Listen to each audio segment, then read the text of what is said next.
Hey everyone, kind of ending off this eventful Sunday, having to get towed out of my driveway because I was trying to go in through the back because people keep trying to park themselves in front of our driveway, even though it's a driveway. They park in front of it. And three that we saw today parked in front of our driveway. So we got stuck in the back trying to come through the back alleyway to get into our driveway so we wouldn't be illegally parked on the street like they were. Got stuck, had to get a tow truck come. First tow truck got stuck, second tow truck came, got us out, and now there's a third tow truck trying to help the first tow truck get out of our driveway. Yeah. So what I'm gonna do is I have a couple clips this week of just driving around doing my job. One clinic that I went to that had a lovely pigeon named Donovan who was enjoying me and cleaning my head and ears. So I'm gonna show you that, and I made a dinner that was salmon and rice, and I wanted to share that recipe with you all. I was going to do a talk on like different diets that I do just because I know with ankylosing spondylitis you do a lot of times get gastric distress with it, so you do have kind of the same symptoms as irritable bowel disease, and they do recommend you going on a FODMAP diet, which is basically an elimination diet. If you type in FODMAP, the first thing that comes up, this is what my gastroenterologist said, type in FODMAP, FODMAP, and the first link that comes up, it'll tell you different things to try, and it's fine. For one time, Dr. Google actually is on your side. So what happens is, it's an elimination diet, so it's not a diet you're on your whole life. What you do is for a month, you're going to eliminate certain types of food that can affect you, that are known irritants, known starts. Ooh, that was a loud bang. Loud starts to loud are big impacts on your gastric system. So what happens is you cut everything out. It's a pretty bland diet. It's almost like a keto or a paleo diet in that you're not really having any carbs. You can have potatoes, so you do have some carbs. You can have rice, but any wheat products you're going to be cutting out. Certain vegetables you're going to be cutting out, like onions and garlic, are a huge no-no. And I have subsequently done a FODMAP a while ago when I first got diagnosed, and I know that onions and garlics aren't irritants to me because I've cut them out and then reintroduced them. I had no issues. So it basically, what it is you go a month without all this stuff, and then slowly you add them back into your diet to see if that's a trigger for you. If it's a trigger, you know not to eat that. For me, I know one of my triggers is pasta. Can't eat it. Always affects me. So that's kind of on the side.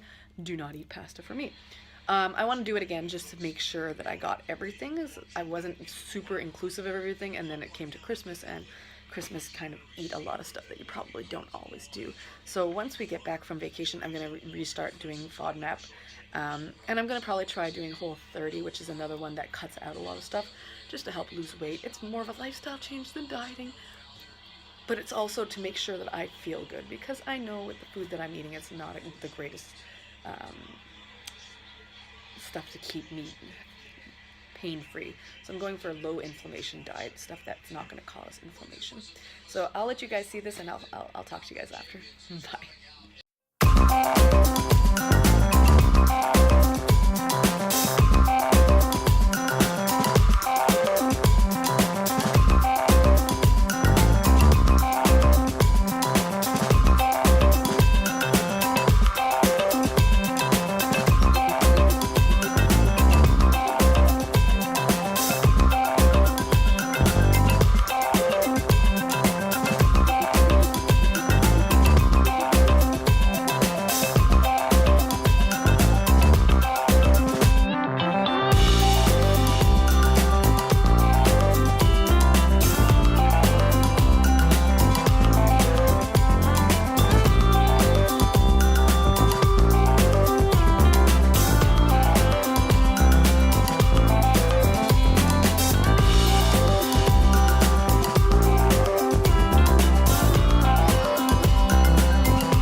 I got dirty ears?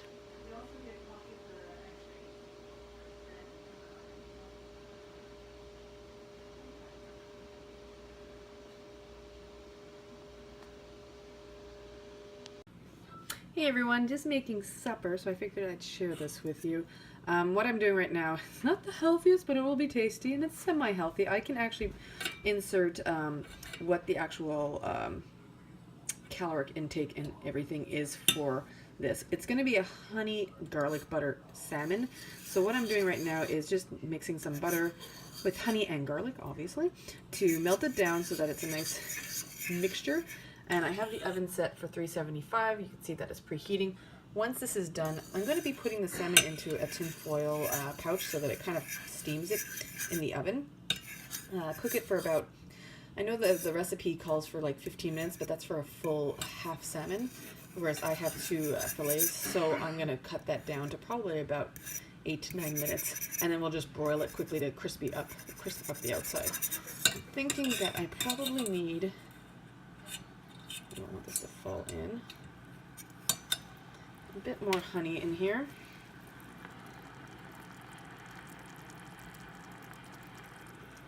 Alrighty, just keep mixing that up. We really want the butter and the honey to be all completely mixed together. But we don't want to boil it too much, so let's just bring this temperature way down to low. And actually, I think we're pretty much good. Turn off the heat. Keep mixing so it doesn't scorch.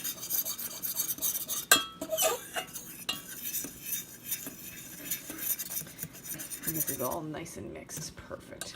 So I'll just get back to you once I have the salmon out and on its tray. See you soon. Tell me when you start. Alright, so now what we're going to do is, you can see I have my 2 salmon fillets here. They're quite a bit bigger than I was remembering them to be. We actually got a really good deal at Super C that they're about $7 each one. We're going to be pouring this onto them. So we really want to coat them all up. Same with this one. And get it all over. Make sure your sides are lifted up because we don't want to have any of this mess go onto your clean sheet. This way there's less cleaning later on. And really make sure that it's rubbed into the sides and everywhere. And perfect timing, our oven is done preheating once we're ready here.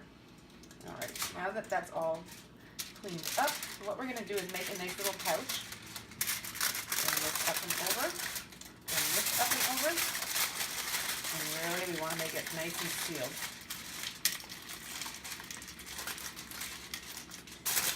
Give it a nice little home to live in so that the steam doesn't escape. And we have a nice poached salmon afterwards. Well, poached, steamed. It'll still be nice and juicy, and once we're done, so about 9 minutes, 10 minutes, once he's cooked, we're going to open it up and let it broil for 2 minutes so that it has a nice crispy outside, but still nice and tender and moist on the inside. Let's put this in and set the timer. Don't mind the dirty oven, we need to clean it. Timer. I'll put 9 minutes. Alright, we'll see you guys back when we're taking it out. While we wait on the salmon, we show you the difference between skinny cat that likes to play, fat lazy cat. No, skinny cat's hogging. Lazy cat, meh. He'll paw at it occasionally, but for the most part he's like, yeah, I'm okay. He does have one toy that he does love, which is his can of tuna squishy toy that we got from their Meow box at Christmas. Let's focus on him. Whoosh whoosh. Right, yes. What's that? Yeah, see, he likes his meow. His little tuna. What's that? Is that your tuna? Get your tuna. Yeah, that's a good boy. Oh, oh, oh, oh. It kicked it back. Sorry, there's boxes on the floor. Oh, sorry. That's for the kitties. Boop. Alright, while that's going on, let me just make sure everything's going good in here. You can see that we're getting some steam coming out. But still, I'm going to cook it a teeny bit longer. Alright, and you can see I just made some minute rice as well. So that's ready to go. So I just took the salmon out of the oven. I had to extend the timing just because the salmon is much bigger than I was remembering it to be. So for this guy, I actually put it in for close to 20 minutes. So you can see pretty well cooked. There's a couple areas that are a bit less cooked, but that's fine. It's going to keep it nice and juicy. At this point, we can see it's still at 375. We're going to turn that off and actually hit broil. And we want it on high. And we're going to do this 2 to 3 minutes. Keep an eye on it just to make sure that you're not burning it, but we want to get a nice caramelization so it's a bit crispy on the outside. All right, see you in a few. Here's the end result. The salmon was so tender it fell apart picking it up, but the pieces are so massive that we decided just to cut one in half and then we'll have the other one for another supper afterwards. I'll probably do that one. Yes, we have some leftover rice, but this one I think I might do in a salad just because it's a bit sweet. It would be good with like spinach salads, maybe some pecans and stuff, as well as some feta cheese. All right, hope you guys enjoyed. If anything, you can always reach out and ask for the full recipe. Kind of just making do with what you have in the kitchen. Take care. Ciao. So there was that recipe, and I'll just insert our tow truck people trying to get out right here. And this is how I finished my Sunday night. Not the way I was planning my weekend to end. Go, Mr. Tow Truck, you can make it out. They have straightened him out. That was what the loud bang was. He's just making sure about stuff and taking things off. But I think now with him straight, he'll be able to get out. The issue with the tow truck was that there's someone illegally parked there, so he would have had enough angle to hit some of the snow there and get out, except this person is parked there when he's not supposed to be. So that caused a lot of the issues. So the other tow truck looks like he's left. And this guy's just getting everything. I think they might have scratched on the wall a bit because they're checking the side of the truck. So we shall see if there's any damage. You can see them looking at it. All right, well, I hope you guys all have a great week. Next week, I'm just going to be doing a pack with me, what I'm packing for my vacation. I'll be doing that during the week and scheduling that to go up on Sunday while I'm away. If you guys have any questions, like always, feel free to read a comment down below. Please hit that subscribe button and check off that bell notification so that you guys know anytime I upload a new video. Thanks again and have a great week.